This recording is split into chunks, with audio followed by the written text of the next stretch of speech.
Welcome back to The Deep Dive. We're the place you come to plunge into fascinating ideas, helping you get right to the heart of what truly matters. And today, we are taking a deep dive into some, well, profound wisdom. It sounds almost deceptively simple, actually. It's from Joseph Nguyen's book, Don't Believe Everything You Think. So our mission here is to explore this really quite radical path he proposes. It's about freeing your mind, from those relentless thoughts, the ones that cause anxiety, unhappiness, or just keep you feeling stuck. And this isn't just about slapping on some positive thinking. No, it's deeper, a fundamental shift. What if, and this is the core question really, what if that worry loop, say about a deadline, isn't really about the deadline? What if it's the story your mind spins about failing it? The book's idea is that finding the tiny crack in that story, well, that's where freedom lies. Okay, let's unpack this. It is, isn't it? A premise so straightforward it almost sounds, well, too easy. But understanding this, really integrating it into the daily life, it has such deep, truly transformative implications for our peace, our well-being. It's about shifting perspective in a way that can genuinely, well, revolutionize how you experience life. That shift in perspective, yes, that's what sets this whole approach apart, I think. It makes you question everything we're usually told about finding peace. And the book doesn't hang about, it goes straight in. The core idea, your suffering doesn't come from your circumstances, it comes from your thoughts about them. Now, we all kind of know our minds play tricks, right? But this book digs into something more unsettling. It's not just tricks, it suggests the mind actively lies to us about where our suffering comes from, constantly churning out fear, overthinking, regret, shame, all just thoughts. Thoughts we usually just accept as, reality. And that's the crux of it. That's the challenge. The book isn't dismissing circumstances entirely, but it's saying the real key to peace is not to believe everything you think. They're just so conditioned, aren't we, to take our thoughts as gospel, as direct reflections of what's happening. Yeah. The hard part isn't realizing the mind can lie.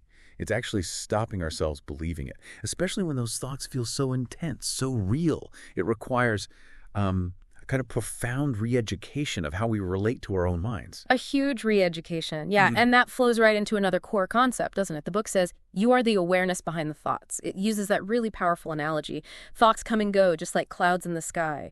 But the sky, your true self, stays still and peaceful. That image just clicks, doesn't it? What is it about that specific picture, the clouds and sky, that helps people shift? Yeah, what's fascinating here is just how much suffering stems from identifying with those thoughts, especially the limiting ones. When we're constantly running tapes like, I'm not good enough, or what if I fail, or worrying they don't like me, we essentially become that thought in the moment. We live inside it. And that's where the pain really bites. The book suggests that if we can just step back, observe those thoughts without believing them, then the pain starts to lose its grip, because we're not feeding it anymore with our belief. If we connect this to the bigger picture, it suggests our natural state is peace. It's just hidden by all the mental noise we get tangled up in, like the blue sky always there behind the clouds. Right, obscured. Which brings us to another point that feels wrong at first. We often try to fight thoughts, don't we? Try to silence the mind, meditate harder, clear your head, stop thinking so much. But the book bluntly says this approach never works. It's like struggling in quicksand. The book's basically saying, stop struggling. That's what pulls you under faster. Yeah. It feels so counterintuitive. It really does. Instead, the path it suggests is awareness. Yeah. Become aware of your thoughts. Let them come and let them go. It's not about suppressing them. Yeah. It's observation, a kind of gentle detachment. And it really hammers home that you don't have to act on every thought. You don't have to believe every story your mind tells you. Here's where it gets really interesting. Because that gives you incredible agency, doesn't it? Agency over your inner world. Something fighting your thoughts never really achieves. It's like realizing you're not just a passenger on this runaway thought train. You're more like the conductor. You can choose to just watch the scenery go by without getting totally swept up in every single view. Precisely. And when you stop that fight, when the mind naturally quiets down, even for a moment, insight arises. And that's where the magic happens, as the book puts it. That's where your best ideas, healing, and peace come from.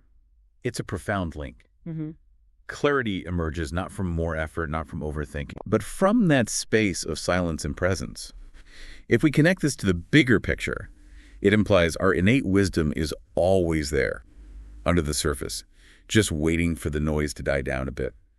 Which makes you wonder, doesn't it? How many of our problems are actually just solutions waiting in that stillness, solutions we've been too busy mentally wrestling to even notice. Ah, that makes so much sense when you put it like that. And then the focus shifts again towards the idea that you don't need to fix everything in the outside world to be happy. It really stresses that the inner world is where your freedom lies, which kind of flips the script on how we usually tackle problems or chase happiness. Absolutely flips the script. We pour so much energy into rearranging furniture on the Titanic, metaphorically speaking, trying to fix the external. Yes, and then wondering why the internal anxiety is still there. It's really about letting go of that need for control, letting go of all those shoulds and shouldn'ts, the regrets, the doubts that just eat away at us. The book boils it down to an almost startling simplicity. Just be. It encourages you to fully accept the present moment just as it is, without layering judgment on it. And then simply watch how your mind becomes peaceful. It's about stopping the struggle and allowing that natural state of calm, which is already there, to emerge. Even if things outside are chaotic, it asks for a level of trust, really. Trust in your own inner capacity for peace. And that can feel, well, incredibly challenging at first. Definitely challenging.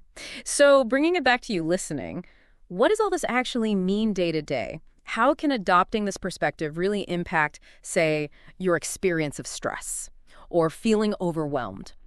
Well, it means fundamentally shifting where you look for relief. Not frantically searching outside yourself, but turning towards that quiet awareness within.